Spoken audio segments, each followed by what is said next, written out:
In this module, we're going to look at the latest research on what I consider to be at the root of your fatigue condition. This is based on over 2 decades of work and approximately 1,000 case studies at my practice. I'm sure you felt confused and frustrated with the conflicting opinions and lack of understanding that surrounds your condition. In fact, many people start to think the condition is all their fault and it's all in their head, which may have even been suggested by well-meaning professionals. So as a first step, let's have a look at what you think your condition is currently caused by. Do you think it's a virus that's still in your system? Do you think it's psychosomatic? In other words, it's all just in your mind. Do you think it may be neurological in nature? In other words, it's a problem with the physical functioning of your brain. Or do you think someone's poisoning you? Just kidding, although you may be surprised at what you'll learn in this module. So in this and the next few videos, we are going to answer these important questions because it's essential that you understand the cause of what's been holding your condition in place, and then you'll know how to deal with it. Together, we are going to remove the mystery behind ME, chronic fatigue, fibromyalgia, post-viral fatigue, adrenal fatigue, anxiety and depression. Do you recognize any of these? You've probably been diagnosed with one of these as a central condition, but it's common to have some of the others too, particularly anxiety or depression to some degree, simply because you've been unable to live your life properly, and of course that's going to bring you down. Extensive research has led me to the conclusion that all these conditions are a form of post-traumatic stress. Let me explain why. If you look at the case histories of 99% of the people I've helped, you'll see reported some kind of physical, psychological or emotional trauma or a gradual buildup of stress prior to the onset of the illness.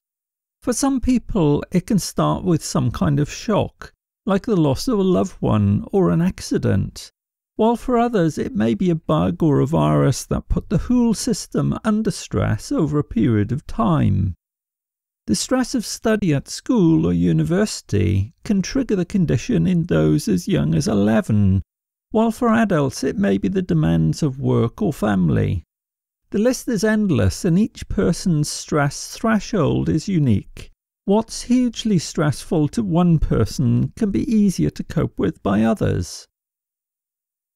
Whenever we are faced with real or perceived stress or danger, our natural survival response kicks in. This is called the fight or flight stress response.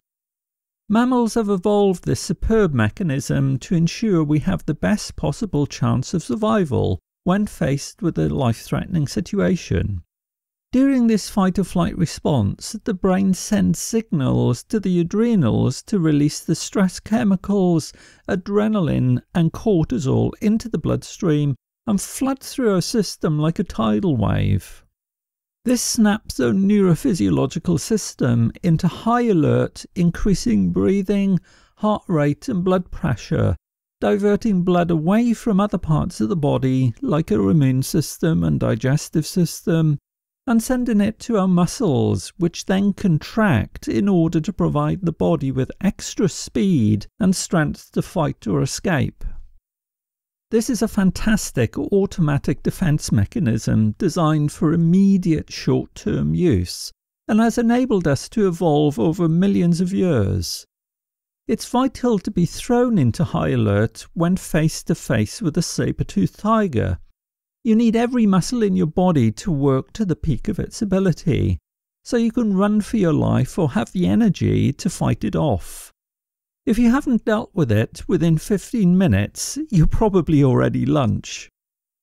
The important point I'm making here is that the survival response is unsustainable for long periods of time and only designed for short bursts of energy.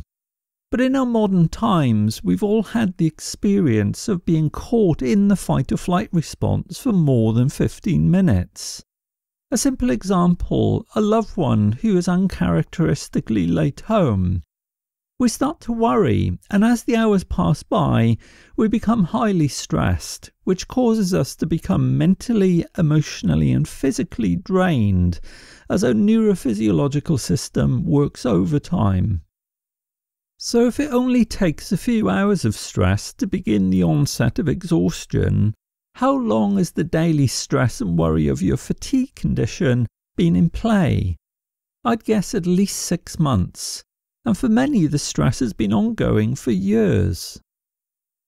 This type of long-term stress can cause the adrenals and nervous system to become exhausted. The exhaustion then causes more stress and so perpetuates the illness.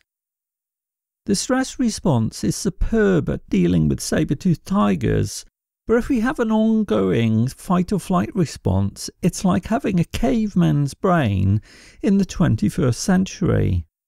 Also, when any kind of stress, real or perceived, triggers fight-or-flight signals on a daily basis over a period of time, the brain can become stuck in this pattern.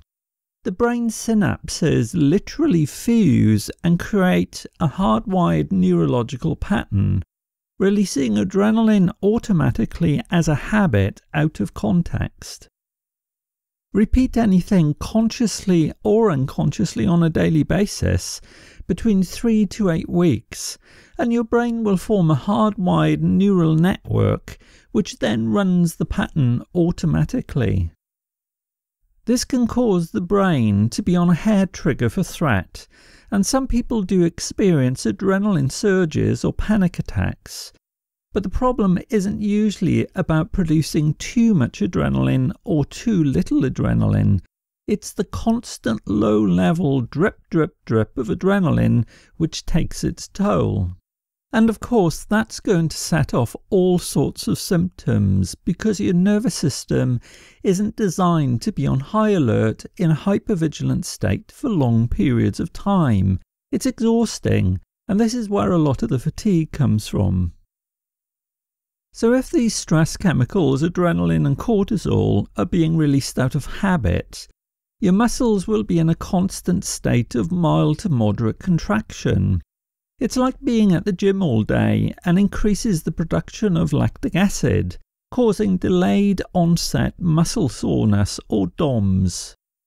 This can cause muscles to stop working well and so reduce strength as well as causing aching and soreness. Now, if you're feeling tired and have muscle pain, you might be thinking all you need to do is to get rid of the lactic acid. Well, you can try massage or stretching to clear it, but the problem is the brain will still be giving the signals to produce adrenaline, which again is going to turn to lactic acid and aching muscles. So you might think, okay, all I need to do is to stop the adrenaline. Well, you can exercise to use up the adrenaline, unless you're too tired, of course. You can give up caffeine, you can try breathing techniques to calm yourself down, or take vitamins to support your adrenals. All may be helpful, but the brain is still caught in a neurological pattern of triggering adrenaline. Similarly, you may feel depressed with all the symptoms you're experiencing, and your doctor may prescribe you with something like amitriptyline, or even suggest it's all in your head, and refer you to a psychologist or psychiatrist. Unfortunately, there are still doctors who don't believe in ME or chronic fatigue, even though they were deemed to be real physical disorders by the World Health Organization as long ago as 2002. I know exactly how it feels when your doctor isn't taking your condition seriously, and this is a common experience for many people today. So here again, as with muscle weakness and pain, focusing on treating the depression is not dealing with the root of the problem, but of course if you are very depressed, medication may be helpful. Habitual triggering of stress chemicals also suppresses the immune system, which can lead to all kinds of infections, including colds and recurrent sore throats. You can suck lozenges all day, but you still won't be dealing with the root of the problem. It's like having a tree in your garden which is being poisoned because you left an old leaky old can by the roots. The first symptoms you see are the leaves discolouring and dying, so you start going around treating every individual leaf. It doesn't help much at all, and you're going to be there forever. The old can needs to be removed and the oil cleaned up, so the tree can heal and grow new healthy leaves. The symptom level takes care of itself if the cause of the sickness is removed. So on this course, we're not looking at managing individual symptoms. You've probably already tried that. I'm sure you've concluded by now that the cause of the condition is not lactic acid, adrenaline or cortisol, but is the habitual brain signal triggering the release of these stress chemicals. So that's the level we're going to be focusing on, dealing with the very root of the problem in the brain itself, breaking and correcting its habitual adrenaline producing signal so that there's no longer any structure in place to cause the continuation of the symptoms and health can return naturally.